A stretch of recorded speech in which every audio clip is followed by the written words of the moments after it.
super mature performance, it seemed as though he wanted to bait you into, his game, and you thought your own game. Was that the plan going in, to just avoid? Because it seemed at any one time it looked as if he was going to throw something, crazy, as he has done in these past fights, and you thought you'd fight perfectly. How did it go?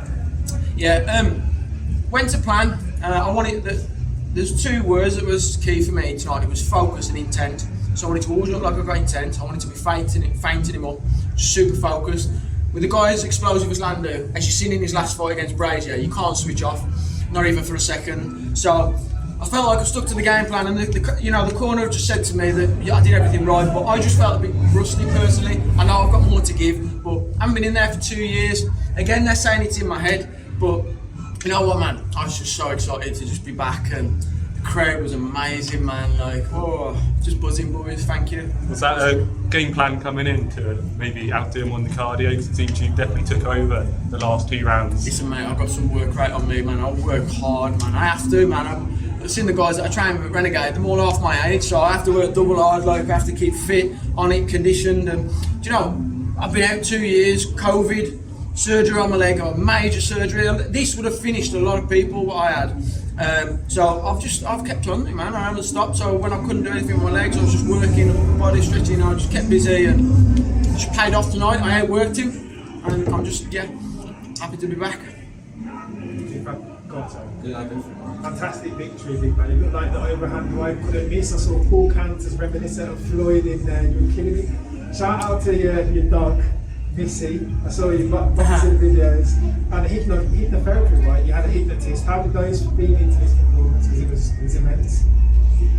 It's been a challenging 2 years for everyone, and me especially. I know I keep saying it, but I want to get my story out there, man. It's been a hard year for the whole world with COVID and the pandemic.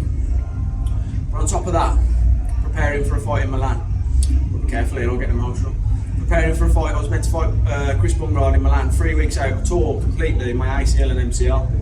And can I swear, it was fucking devastating. It ruined me. On top of suffering in pandemic, not training properly, not seeing my son properly, things were hard.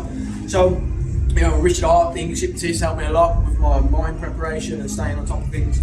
And yeah, man, Missy, dogs are class in there. I was sparring with her while I couldn't spar with the boys at the gym. But yeah, she's a boxer as well. She's got good hands. But mate, there's no secret to this sport, man. Just consistency, perseverance, determination. Just keep working hard. Surround yourself with a good team, and you'll come through, man. And it's just really, really good to be back. And I'm a teammate about to great Yannick. I'm just rooting for him, man. Like, he works just as hard as me, if not harder. So hopefully we get 2 big wins tonight. So.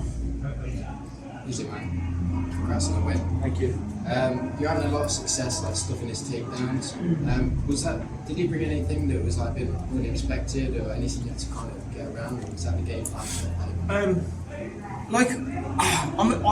quite wild. Like, he's wild, but I could tell he hadn't got big hands. He hasn't got like a lot of power in his hands. I know he's got sharp, fast kicks, and I was very tentative and wary of them. But when I let my hands go and they land, like, people tell me a lot that I've got heavy hands. So it was just a case of landing. But my timing was a little off, so I was missing to the head a lot, swinging some big overhands, like say, missing and stuff. So I started setting him to the body. I started dinking him in the body. I see, like grunting, like so. Worked his body, and then I started landing more to the head. And I just knew the shoot was coming, so I prepared for it. Wrestling with guys like Leon Edwards, Fabian Edwards, Yannick Bahati, Aidan Lee, like. These wrestlers, bring on the American wrestlers, man. Bring them all on. Let's go. I'm ready for anyone. I'm just buzzing. Sorry, I'm excited. Putting the millions on the map. That's it, man. Us. Cannock, Yes, man. Us. Cannock, come on, Wolverhampton, Birmingham, represent. Obviously, in 2 years as well, despite the setbacks and stuff, did you have a chance to work on yourself, improve your skill sets to fight? That's a great question. I did. I've incorporated some gymnastics training. So while I couldn't do a lot with, rehabilitating my knee and stuff, I worked on my upper body, my core strength, opening up my shoulders, and I'm much more flexible. I'm thinking about longevity now. I'm 34. I want to fight until I'm 44. So I brought that in. I said Tom Breeze does it, and a lot of guys use it at Renegade. And yeah, it's helped me a lot. So that's something I did incorporate over the last 2 years. Thanks, you. Thanks everyone. Thank you so much. Get out to watch Yannick, man. Thank you.